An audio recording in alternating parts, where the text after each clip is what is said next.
आज का हमारा टॉपिक है समुद्रगुप्त। समुद्रगुप्त का शासनकाल था 335 ईस्वी से 375 ईस्वी। चंद्रगुप्त प्रथम के बाद उसका पुत्र समुद्रगुप्त राजा बना। समुद्रगुप्त गुप्त सम्राटों में कई अर्थों में अद्वितीय था। उसे भारतीय इतिहास का एक महान सेनानायक, कुशल राजनीतिज्ञ एवं अजय योद्धा माना जाता है। समुद्रगुप्त का आदर्श भारत के प्राचीन क्षत्रियों का परंपरागत आदर्श दिग्विजय और भारत का राजनीतिक एकीकरण था। समुद्रगुप्त की उपलब्धियों का विवरण उसके दरबारी कवि हरिसेन द्वारा लिखित प्रयाग प्रशस्ति से ज्ञात होता है। इस प्रशस्ति को अशोक के कौशाम्बी स्तंभ पर उत्कीर्ण कराया गया था, जिस पर अशोक के 6 स्तंभलेख पहले से उत्कीर्ण थे। बाद में इस स्तंभ को कौशाम्बी से लाकर इलाहाबाद के किले में खड़ा कर दिया गया, इसलिए इसे प्रयाग प्रशस्ति या इलाहाबाद अभिलेख कहते हैं। यह अभिलेख संस्कृत भाषा की चंपू शैली में लिखा हुआ है। इसकी कुछ पंक्तियां क्षतिग्रस्त हैं। लेख में कोई तिथि नहीं मिलती। हो सकता है कि क्षतिग्रस्त भाग में कहीं तिथि रही हो, लेकिन यह अभिलेख समुद्रगुप्त के जीवन का ही है। यह 360 ईस्वी के लगभग समुद्रगुप्त की दिग्विजय की परिसमाप्ति के बाद की उसके अश्वमेध के अनुष्ठान के पूर्व खुदा होगा, क्योंकि अश्वमेध या उसका कोई उल्लेख नहीं है। समुद्रगुप्त के अश्वमेध की जानकारी उसके सिक्कों से एवं उसके उत्तराधिकारियों के अभिलेखों से होती है। इस अभिलेख से समुद्रगुप्त के जीवन एवं व्यक्तित्व पर प्रकाश पड़ता है। अशोक के अतिरिक्त भारतीय इतिहास में किसी अन्य नरेश के विषय में इतना निश्चित और विस्तृत विवरण प्राप्त नहीं होता जितना समुद्रगुप्त के विषय में। इस अभिलेख की सहायता से समुद्रगुप्त की विजयों के विषय में विस्तार से जानकारी मिलती है। इन विजयों के फलस्वरूप गुप्त साम्राज्य की स्थापना हुई। इस प्रशस्ति में उल्लेख आता है कि समुद्रगुप्त को चंद्रगुप्त ने भरी सभा में अपना उत्तराधिकारी चुना। संभवतः वह उसका ज्येष्ठ पुत्र नहीं था, लेकिन पुत्रों में योग्यतम रहा होगा। इस बात की झलक भी प्रशस्ति से मिलती है कि राजगद्दी के इच्छुक दूसरे राजकुमारों को गहरी निराशा हुई। राजदरबार में इस कारण तनाव का वातावरण उत्पन्न हो गया था और यह संभव है कि समुद्रगुप्त को उनके विरोध अथवा विद्रोह का भी सामना करना पड़ा हो। समुद्रगुप्त का शासनकाल सैनिक विजयों की दृष्टि से विशेष उल्लेखनीय है। प्रयाग प्रशस्ति का लेखक 100 युद्धों में उसके रणकौशल का उल्लेख करता है, जिसके कारण उसके सारे शरीर पर घावों के निशान बन गए। इस प्रशस्ति में उसकी विजयों की लंबी सूची मिलती है। समुद्रगुप्त ने सबसे पहले नागवंश के 2 राजाओं अच्युत और नागसेन को परास्त किया और उसके बाद कोटकुलज नामक राजा को हराकर पाटलिपुत्र में प्रवेश किया। पाटलिपुत्र विजय गुप्तों के इतिहास में एक क्रांतिकारी घटना थी। अब गुप्तों की राजधानी पाटलिपुत्र में आ गई और उसके समुद्रगुप्त का दिग्विजय अभियान प्रारंभ हुआ। प्रयाग प्रशस्ति में समुद्रगुप्त की दिग्विजय का विस्तृत विवरण मिलता है। उसके विजय इस प्रकार थे। सबसे पहले समुद्रगुप्त ने आर्यवर्त के 9 राजाओं को हराया। इनके नाम हैं रुद्रदेव, मतिल, नागदत्त, चंद्रवर्मन, गणपति नाग, नागसेन, नंदिन, अच्युत और बलवर्मा। इनमें नागदत्त, गणपति नाग, नागसेन और नंदिन नागवंशी राजा जान पड़ते हैं, जिनके मथुरा और पद्मावती 2 प्रसिद्ध केंद्र थे। अच्युत अहिच्छत्र का राजा अन्य राजाओं की सही पहचान नहीं हो सकी है। इन राजाओं को समुद्रगुप्त ने बलपूर्वक जीतकर उनके राज्यों को अपने राज्य में मिला लिया। इन विजयों के द्वारा समुद्रगुप्त ने गंगा, यमुना, दोआब या आर्यवर्त के विस्तृत क्षेत्र पर अपनी सत्ता स्थापित कर ली। इसके बाद समुद्रगुप्त ने विंध्य पर्वत के आसपास के जंगली राज्यों को जीतकर उन्हें अपना सेवक बना लिया। उत्तर भारत में साम्राज्य विस्तार के बाद समुद्रगुप्त ने दक्षिणापथ के 12 राजाओं को परास्त किया। वे थे कोसल का महेंद्र, महाकांतार का व्यगराज, कुराल का मंदराज, पृष्ठपुर का महेंद्रगिरी, कोटर का स्वामी दत्त, एरंडपल का दमन, कांची का विष्णुगुप्त, अवमुक्त का नीलराज, वेंगी का हस्तिवर्मा, पालवक का उग्रसेन, देवराष्ट्र का कुबेर तथा कुस्थलपुर का धनंजय। एरंडपल और देवराष्ट्र विशाखापट्टनम जिले के प्रदेश थे। ये नरेश पूर्वी दक्कन तथा दक्षिण भारत के राजा थे। इस सूची से ज्ञात होता है कि समुद्रगुप्त की विजयवाहिनी सेना तमिलनाडु में कांची तक पहुंच गई थी, जहां पल्लवों ने उसका आधिपत्य स्वीकार करना पड़ा। समुद्रगुप्त ने दक्षिणापथ के राजाओं के प्रति आर्यावर्त के राजाओं से भिन्न नीति का अनुसरण किया। हरिश्चंद्र ने प्रयाग प्रशस्ति में इस नीति के लिए राजग्रहण मोक्षानुग्रह शब्द का प्रयोग किया है। इस नीति के 3 अंग थे: ग्रहण, मोक्ष तथा अनुग्रह।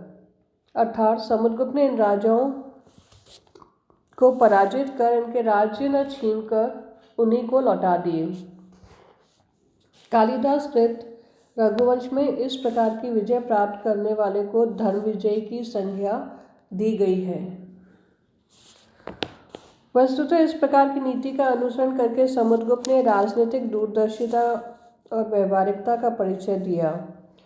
इतने सुदूरस्थ क्षेत्रों में प्रत्यक्ष अधिकार बनाए रखने की सारी कठिनाइयों से बचकर उसने उन्हें अपनी उदारता से कृतज्ञ एवं अपने पराक्रम के प्रभामंडल से के अंतर्गत बनाए रखा।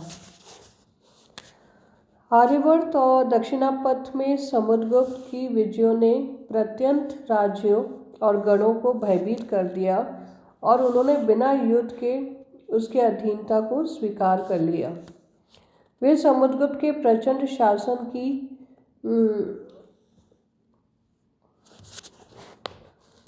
शासन को स्वीकार कर दान, आज्ञाकरण और प्रणाम आगमन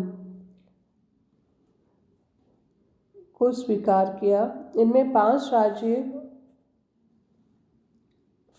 और 9 गणराज्य थे। ये इस प्रकार हैं: समतट, गंगा का मुहाना, दवाब, ढाका के आसपास की भूमि का, या आसाम के नवगांव जिले में स्थित डबोक, कामरूप, आसाम, नेपाल और कृतपुर, कुमायूं, गढ़वाल और रुहेलखंड का क्षेत्र।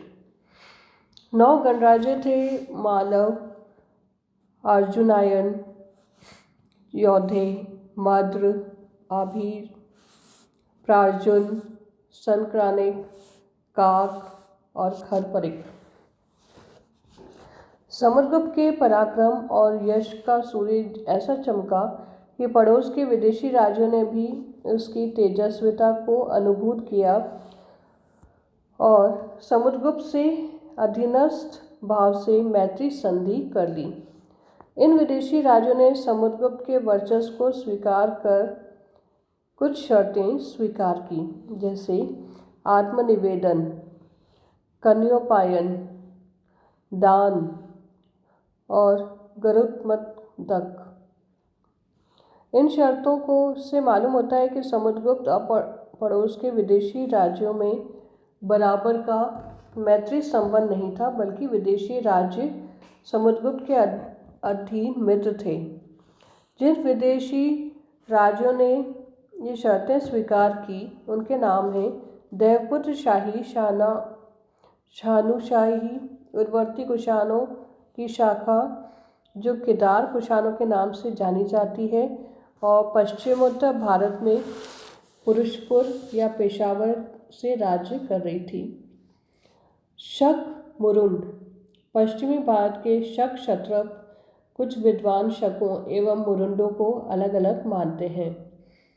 सिंहल द्वीपवासी लंकावासी चीनी स्रोतों से भी ज्ञात होता है कि लंका के राजा मेघवर्ण ने बहुमूल्य उपहारों के साथ समुद्रगुप्त के पास अपने दूत भेजे। सरद्वीपवासी, इससे तात्पर्य दक्षिण पूर्व एशिया के अन्य हिंदू उपनिवेशों से है। जावा के एक ग्रंथ के अनुसार वहाँ का इक्ष्वाकु वंशी राजा ऐश्वर्यपाल स्वयं को समुद्रगुप्त का वंशज मानता था। समुद्रगुप्त की विजय के 3 प्रभाव हुए। पहला, उसने एक विशाल साम्राज्य की स्थापना की जिसमें आर्यवर्त और मध्य प्रदेश प्रत्यक्ष रूप से सम्मिलित थे। उसके प्रत्यक्ष साम्राज्य क्षेत्र की अपेक्षा उसका प्रभाव क्षेत्र कहीं अधिक बड़ा था। उसके अंतर्गत दक्षिणापथ तथा पूर्व और पश्चिम के सीमांत प्रदेश सम्मिलित थे। इन्हें समुद्रगुप्त ने अपने साम्राज्य में नहीं मिलाया था। उसने इनसे अधीनता स्वीकार कराकर उन्हें मुक्त कर लिया था। समुद्रगुप्त के शौर्य से आतंकित होकर कृषाणों, शकों, लंका और अन्यान्य द्वीप के निवासियों ने उसके साथ मैत्री संबंध स्थापित कर लिया था। समुद्रगुप्त वास्तव में एक चक्रवर्ती राजा था। अपनी दिग्विजय के उपलक्ष्य में उसने अश्वमेध यज्ञ का अनुष्ठान किया। अपने उत्तराधिकारियों के अभिलेखों में समुद्रगुप्त को उस अश्वमेध का पुनरुद्धारकर्ता कहा जाता है जो चिरकाल से बंद हो गया था। इस अनुष्ठान के उपलक्ष्य में समुद्रगुप्त ने सोने के अश्वमेध शैली के सिक्के प्रचलित किए जिन पर यूप के सम्मुख अश्व को दिखाया गया है और लेख अश्वमेध पराक्रम अंकित है। समुद्रगुप्त की गिनती भारत के महान विजेताओं और परम पराक्रमी सेना नायकों में की जाती है। उसके सिक्कों पर मुद्रित पराक्रमांक, व्यग्र पराक्रमांक तथा अप्रतिरथ जैसी उपाधियाँ उसके प्रचंड पराक्रम और अद्भुत शौर्य को रेखांकित करती है। प्रयाग प्रशस्ति में कहा गया है कि उसे सदैव अपनी भुजाओं के बल पर और पराक्रम का ही सहारा था। वास्तव में उसने भुजबल से भारतवर्ष के एक बड़े भूखंड पर अपना एक छत्र राज्य स्थापित किया और इस प्रकार पुनः देश की राजनीतिक एकता स्थापित की। वह वास्तविक अर्थ में चक्रवर्ती सम्राट था। वह लोभ विजयी तथा असुर विजयी न होकर धर्म विजयी था। समुद्रगुप्त एक महान कूटनीतिज्ञ भी था। उसने देश काल के अनुकूल भिन्न भिन्न नीतियों का अनुसरण किया और अपनी राजनीतिक दूरदर्शिता का परिचय दिया।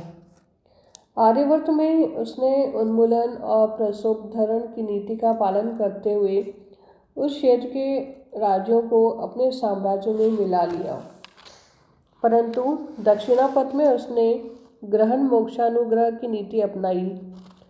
सीमावर्ती राज्यों में उसने अपनी अधीनता स्वीकार करवाई। विदेशी राज्यों के साथ उसने मैत्रीपूर्ण घनिष्ठ संबंध स्थापित किए। महान योद्धा होते हुए भी वह अत्यंत दयालु था। उसकी बुद्धि सदैव कृपण, दीन, अनाथ एवं आतुर मनुष्यों की सहायता में लगी रहती थी। वह असाधु का विनाशक था पर साधु के उत्थान का कारण। समुद्रगुप्त शास्त्रों का भी ज्ञान रखता था। प्रयाग प्रशस्ति के अनुसार वह संगीत के ज्ञान में नारद और तुमरू को भी लज्जित करता था। समुद्रगुप्त के संगीत प्रेम की पुष्टि उसकी वीणा शैली की मुद्रा से होती है जिस पर उसने वीणा बजाते हुए दिखाया गया है। वह कविता भी करता था और कविराज की उपाधि से प्रसिद्ध था। वह विद्वानों, कवियों और कलाकारों का आश्रयदाता था। उसने अपने उदार पुरस्कारों के द्वारा सरस्वती और लक्ष्मी के विरोध को मिटा दिया था। प्रयाग प्रशस्ति का प्रतिभाशाली रचयिता हरिसेन उसकी राज्यसभा में ही रहता था। डॉक्टर मजुमदार के अनुसार समुद्रगुप्त प्रसिद्ध बौद्ध विद्वान वसुबंधु का आश्रयदाता था। धार्मिक क्षेत्र में समुद्रगुप्त परंपरागत धर्म की मर्यादा को स्थापित करने वाला था। वह शास्त्रों द्वारा विहित मार्ग पर चलता था। उसके गरुड़ राजचिन्ह से प्रतीत होता है कि वह गरुड़ वाहक विष्णु का भक्त था। इस प्रकार समुद्रगुप्त आगे आने वाले समय की भौतिक एवं सांस्कृतिक गतिविधियों का ज्वलंत प्रतीक था। धन्यवाद।